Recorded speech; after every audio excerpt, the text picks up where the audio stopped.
In Detroit, the Smith family seemed like any other until the day their youngest daughter, Sophie, mysteriously disappeared.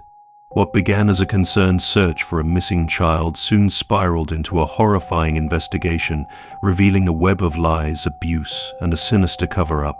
As the authorities uncovered shocking truths about the family's dark past, they were forced to confront the chilling possibility that Sophie's death was not an accident, but a carefully concealed crime. The story of the Smiths would soon leave the world grappling with the unsettling reality of what can unfold behind closed doors when terror wears the face of a parent. In the early 1990s, the Smith family appeared to be a regular household living on the outskirts of Detroit. Mark and Lisa Smith, both in their early 30s, were raising their 3 children in a modest single-story home with a peeling white picket fence. Mark worked long hours as a construction foreman, providing for his family, while Lisa stayed home to care for 11-year-old Emily, 9-year-old Ryan, and 5-year-old Sophie. They kept to themselves, rarely socializing with neighbors or attending community events. On the surface, the Smiths seemed unremarkable. They maintained their property, their children attended school, and there was little to suggest anything unusual about the family. However, subtle signs hinted at trouble beneath the surface. Mark was known for his stern demeanor, often shouting at his children loud enough for neighbors to hear. Lisa was a stark contrast, soft-spoken and almost invisible, rarely seen outside the house. As the leaves turned orange and crisp in late October, something changed. Sophie, the youngest child, stopped attending kindergarten. Her teacher called to check in, but Lisa provided a vague excuse, claiming Sophie was unwell and needed time to recover. Days turned into weeks, and Sophie's absence became impossible to ignore. Her teacher attempted another call but received no answer. Concerned, the school contacted Child Protective Services, but when they arrived at the Smith home, Lisa calmly explained that Sophie was staying with relatives for a while. Meanwhile, neighbors noticed odd behavior from the Smith family. The curtains on the front windows were always drawn, and the children no longer played outside. Mark's truck seemed to come and go at unusual hours, and Lisa was spotted hurriedly leaving the house late at night with a duffel bag. The normally quiet household exuded an air of unease, as though something dark lingered behind its walls. The unease escalated one cold November evening, when a neighbor named Mrs. Caldwell called the police. She had been walking her dog past the Smiths' home when an awful stench wafted from their backyard. It was the kind of smell that made her stomach churn, and she couldn't shake the feeling that something was terribly wrong. When officers arrived, they knocked on the door, but no one answered. After several minutes, they entered the backyard, following the source of the smell to a patch of freshly disturbed soil near the edge of the property. The ground was soft and damp, and when they dug a few inches down, they uncovered a child-sized body wrapped in a thin, tattered blanket. It was Sophie. The police secured the scene and began an immediate search for Mark and Lisa, who were nowhere to be found. Within hours, an APB was issued, and the Smiths were apprehended on a rural highway attempting to leave the city. As the investigation unfolded, the cause of Sophie's death was revealed to be a mix of malnutrition and blunt force trauma. What initially seemed like a tragic accident quickly turned into a criminal case that would horrify Detroit and beyond. As investigators delved into the Smiths' household, the story grew darker with every discovery. The medical examiner's findings on Sophie's death sent shockwaves through the community. Her tiny body bore evidence of long-term malnutrition. She was severely underweight, her bones fragile, and her stomach empty. But the most damning detail was the cause of death: blunt force trauma to the head. It was clear this was no accident. Mark and Lisa were immediately taken into custody and interrogated separately. Mark claimed Sophie had fallen down the stairs while playing, but this excuse was riddled with holes. The Smiths' home didn't even have stairs leading to a basement. Sophie had been confined to a cold, unfinished crawl space. Lisa told a different story. She broke down in tears, insisting she had tried to protect Sophie but was powerless against Mark's violent temper. According to her, Mark had always been controlling, and his harsh punishments escalated over time. Lisa painted a chilling picture of Mark as an unrelenting disciplinarian. She claimed he used physical punishment to enforce obedience and singled out Sophie as his scapegoat. She was too defiant, Lisa said through sobs. Mark said she needed to learn respect. But when investigators reviewed Lisa's statements, inconsistencies started to emerge. Neighbors reported hearing arguments from the Smith house, but many of these seemed to involve Lisa screaming just as loudly as Mark. One neighbor mentioned seeing Lisa dragging Sophie by the arm on multiple occasions, muttering angrily. Even more troubling, Sophie's older siblings, Emily and Ryan, had arrived at school with bruises and cuts that were brushed off as childhood accidents. The case took a shocking turn when investigators found Sophie's diary tucked away in her small pile of belongings. Written in shaky handwriting, it documented her fears and the horrors she endured. Sophie wrote about being locked in the basement for hours without food or water, shivering under a thin blanket. She described how Mark's punishments would leave her too sore to move, and how Lisa sometimes watched without intervening. In one entry, Sophie heartbreakingly wrote, "I don't think Mummy loves me." As the evidence mounted, attention shifted to Lisa's role. Witnesses from Lisa's past described her as distant and unsympathetic, particularly towards Sophie. A childhood friend recounted how Lisa had complained about motherhood, saying she regretted having her youngest child. While Lisa portrayed herself as a victim of Mark's abuse, cracks in her story made investigators question her sincerity. The children's teachers added to the grim picture. Emily and Ryan were shy, avoided eye contact, and rarely spoke unless spoken to. Emily had written an essay about her dream family, describing parents who never yelled in a home where everyone was happy. It was clear these children lived in a world dominated by fear. By the end of the investigation, Mark and Lisa were both charged with multiple counts of abuse and Sophie's murder. But as their trial began, more shocking revelations would come to light, painting an even more twisted picture of the family's dysfunction. The trial of Mark and Lisa Smith became a media sensation, with headlines branding them Detroit's worst parents. The courtroom was packed with reporters, curious locals, and activists advocating for child abuse awareness. Prosecutors laid out their case in gruesome detail, describing the systematic torture and neglect Sophie endured. The autopsy photos alone were enough to make the jury visibly uncomfortable. Mark's defense team argued that he was a strict but loving father who had made a terrible mistake. They claimed Sophie's death was a tragic accident, not a result of malice. Mark's attorney painted Lisa as an unreliable narrator, accusing her of fabricating stories to shift blame onto her husband. According to Mark, he had no idea Sophie was being mistreated and had trusted Lisa to care for the children while he worked long hours. Lisa's defense team, on the other hand, portrayed her as a battered wife trapped in a cycle of abuse. Her attorney presented evidence of bruises on Lisa's arms and records of past hospital visits, suggesting a pattern of domestic violence. They argued that Lisa feared for her life and complied with Mark's demands to avoid his wrath. The prosecution dismantled these narratives with chilling evidence. Emily's diary, filled with detailed accounts of Sophie's suffering, was read aloud in court. One entry described how Mark forced Sophie to stand in a corner for hours, withholding food as punishment. Another recounted how Lisa gave Sophie only scraps to eat while her siblings had full meals. Emily's words painted both parents as equally culpable, breaking the image of Lisa as a helpless victim. But the trial took an unexpected twist when Lisa's estranged sister, Caroline, was called to testify. She revealed a side of Lisa that few had seen. According to Caroline, Lisa had always been manipulative and resentful, particularly towards Sophie. Caroline produced letters Lisa had written years earlier, complaining about how Sophie had ruined her life. "She's a burden I never wanted," one letter read. Caroline's testimony shook the courtroom, casting doubt on Lisa's claims of innocence. The defense scrambled to counter the narrative, but the damage was done. It became clear that Lisa's disdain for Sophie existed long before Mark's alleged influence.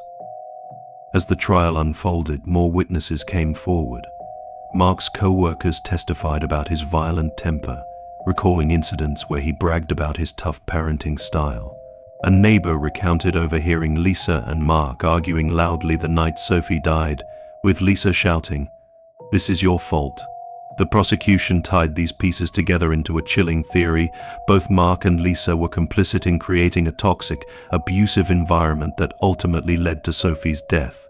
While they blamed each other in court, it was clear they had worked together to cover up the crime. The jury faced a daunting task as closing arguments wrapped up. But just as the case seemed to reach its peak, a final bombshell would shake the courtroom to its core. As the trial of Mark and Lisa Smith progressed, the attention turned to the psychological scars left on their surviving children, Emily and Ryan. Both children had been placed in foster care shortly after the investigation began. They were interviewed by child psychologists who were determined to uncover the full extent of the trauma they had endured while living in the Smith household. Emily, now 13 years old, sat with her therapist in a small, sterile room. For the first time, she felt safe enough to speak openly about the horrors she had witnessed and experienced. Emily described a home filled with fear. She recounted the frequent beatings from Mark, often in the form of brutal, harsh punishments for the smallest infractions. The most disturbing aspect of her account was the way Sophie, her younger sister, had borne the brunt of the violence. Emily confessed that, despite her fear, she often tried to protect Sophie. She would take the blame for things that Sophie had done, hoping to spare her from Mark's anger. Emily spoke of how she would shield Sophie during the violent outbursts, offering her a sense of comfort in an otherwise hostile environment. However, Emily's guilt was evident, as she admitted that she had been too afraid to intervene when Sophie was singled out for punishment. Emily was aware that any attempt to stop the violence could have meant greater danger for herself as well. Ryan, the 9-year-old brother, had a very different perspective. During his session with the psychologist, Ryan was quieter, his responses more hesitant. He had internalized the fear and helplessness he'd witnessed in his home, and his anxiety was palpable. Ryan explained that he had been too scared to do anything when Mark hurt Sophie. The fear of becoming the next target kept him frozen in place. He acknowledged that he had rarely spoken up at school when teachers asked about the bruises on his arms or legs, fearing that doing so would only bring more punishment from his father. Both children painted a chilling portrait of the household. While Mark was the dominant figure who physically controlled the family, Lisa was not a passive bystander. According to both Emily and Ryan, Lisa had been complicit in the abuse, even instigating punishments at times. They described her as cold and distant, offering no comfort when they were being punished. It was Lisa's lack of empathy, the way she turned a blind eye to the suffering of her children, that made her just as dangerous as Mark in their eyes. The revelations didn't stop there. In a series of interviews with neighbors and teachers, it became clear that Emily and Ryan's withdrawal from social life had been an early warning sign. Teachers who had noticed the children's bruises, their quiet demeanor, and their reluctance to speak were now filled with regret for not having acted sooner. Many had suspected something was wrong, but the family's reluctance to share details and their evasive nature had kept everyone at arm's length. Then, as investigators continued to search the Smiths' house for evidence, they uncovered another bombshell. Lisa had been researching life insurance policies for Sophie. Just weeks before Sophie's death, Lisa had been making inquiries about the financial aspects of an accidental death involving a child. Emails between Lisa and insurance agents were discovered, showing that she had been seeking out policies that would pay out in the event of her daughter's death. This discovery raised unsettling questions about Lisa's motives and her potential involvement in orchestrating Sophie's tragic end. Mark's lawyer seized upon this piece of evidence, painting Lisa as the mastermind behind Sophie's death. They suggested that Lisa had manipulated Mark, playing on his abusive tendencies, to orchestrate a plan to rid herself of the child she had resented. Mark, according to the defense, had been too controlled by Lisa's manipulations to recognize the depth of her cruelty. But Lisa's defense team fought back, presenting a different narrative. Mark's violent tendencies had been well documented, and Lisa had been forced to go along with his abuse out of fear for her own life. It was a battle for control of the story, with each side vying to portray the other as the true villain. The trial now had two fronts. The jury had to decide who was responsible for Sophie's death, but they also had to grapple with the broken lives of Emily and Ryan. The courtroom was filled with tension as the children's pain, their bravery in speaking out, and the chilling details of their testimonies began to paint a much darker picture of their parents' actions. As the trial came to a close, the tension in the courtroom was palpable.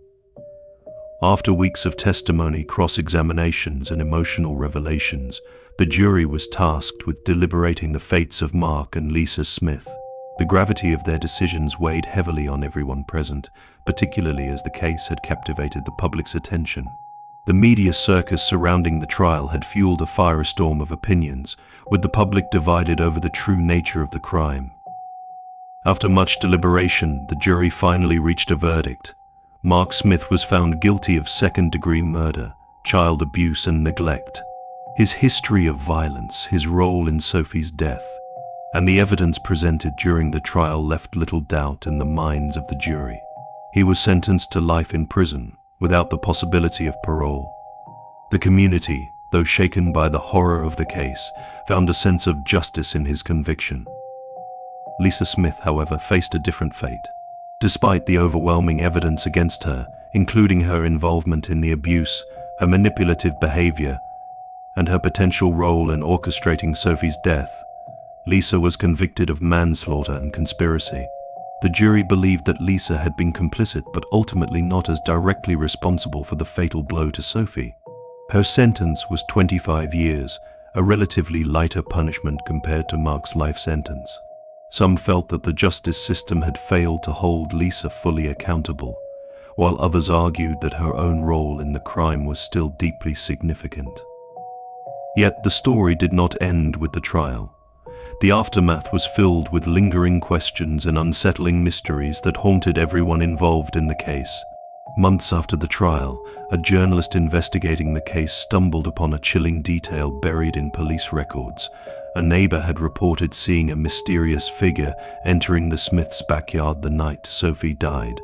The police had initially dismissed this lead, assuming it was unrelated, but the journalist's persistence uncovered security footage from a nearby home that captured a shadowy silhouette entering the property, a figure whose size and build did not match either Mark or Lisa.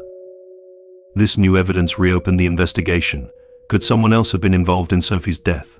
The journalist's findings raised the possibility that there was another party responsible, perhaps someone connected to Mark or Lisa, but the theory was never fully explored. The media was quick to jump on this lead, but the authorities remained tight-lipped, unsure of how to proceed. As investigators continued to probe deeper into the Smith family's past, whispers emerged about a dark family secret. Mark had a younger brother, Jacob, who had vanished years earlier after being implicated in a violent crime. Some speculated that Jacob had returned to Detroit and played a role in Sophie's death, but the theory remained unconfirmed. Before any further developments could be made, Lisa was found dead in her prison cell. The authorities ruled her death a suicide, but there was an eerie sense of finality about it. In her final note, Lisa wrote, "The truth is buried, just like Sophie." Her words sent shockwaves through the community, suggesting that perhaps there was more to the story than anyone had realized. Had Lisa been hinting at her own guilt, or was she revealing a deeper, darker truth about the involvement of others? The case remained open, but the mystery surrounding Sophie's death lingered in the air. Emily and Ryan, now teenagers, refused to speak publicly about their parents. They were left to carry the weight of their traumatic pasts, haunted by the memories of a childhood lost to fear, neglect, and violence. The world would never fully know what happened in the Smith household, and the truth remained a haunting mystery, one that would likely never be fully uncovered.